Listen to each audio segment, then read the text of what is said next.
Nadakip ang isang apo ni Dolphy sa isang raid sa Santa Cruz, Laguna.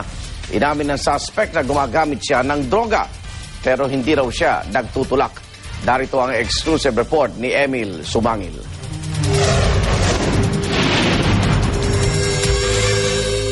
Pagputok ng araw, gumalaw na ang PIDEA Calabarzon papasok sa target area.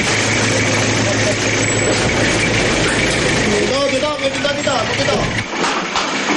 Loob yan.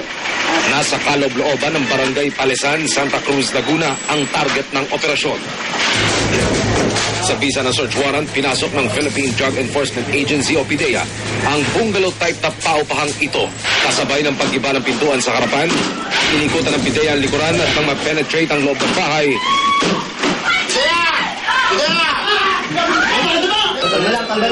Kalma lang. Bata. Sa labas ng silid-tulugan sa sala, nadakip ang target, ang 29 anyos na si Rodolfo Quezon III alias Third. Pangalawa sa apat na anak ni Rodolfo Quezon Jr.